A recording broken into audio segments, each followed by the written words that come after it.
Dobar dan, lep pozdrav iz Ljubljane. Javljamo se sa teka Trojk.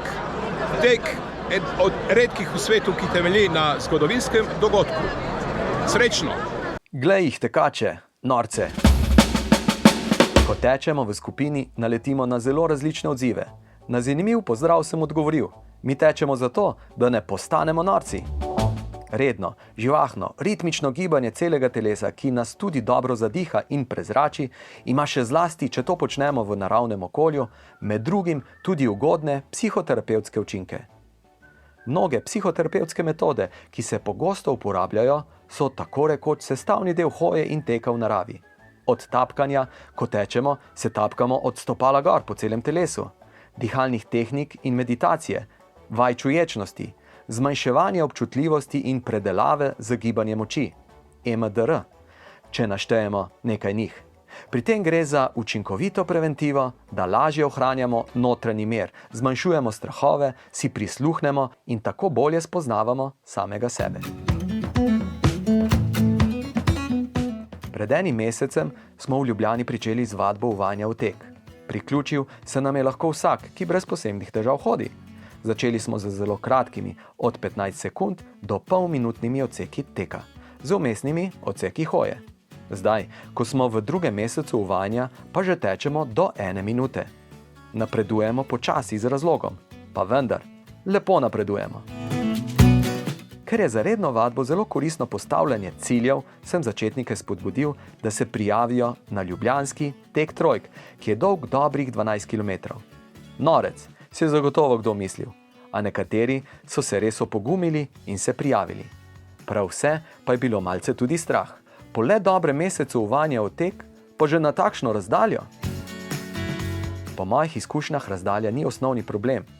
Bistveno bolj pomembno si je pravilno odgovoriti na vprašanje, na kakšen način naj se te razdalje lotimo. Ker je naš glavni cilj prijetna izkušnja, ki nam bo dobra popotnica za nadaljno življenjsko tekaško pot, bi bilo res nesmiselno, če bi se takšnega podviga lotili na pamet. Po načelu, kar bo, pa bo. Z vodeno izmenjavo teka in hoje je namreč za marsikoga, ki je začetnik in je torej gibalno manj utrjen, dosegljiva tudi večja razdalja in to na prijeten način.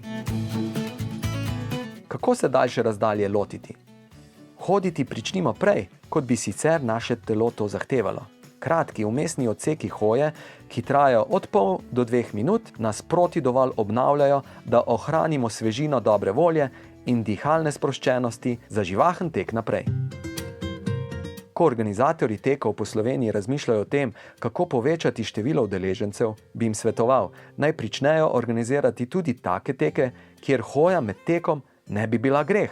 Jaz sem prepričan celo v več, da je greh, če človek med tekom ne hodi, vkolikor bi mu hoja pomagala, da bi lahko nadaljeval z boljšim tekom. Hoja med tekom je nekaj zelo dobrega, saj za njo tek postane bistveno bolj vključujoč. Ni smiselno, da bi bil tek le za izbrance. Tek naj postane dostopen tako rekoč skoraj vsem, ki lahko brez težav hodijo.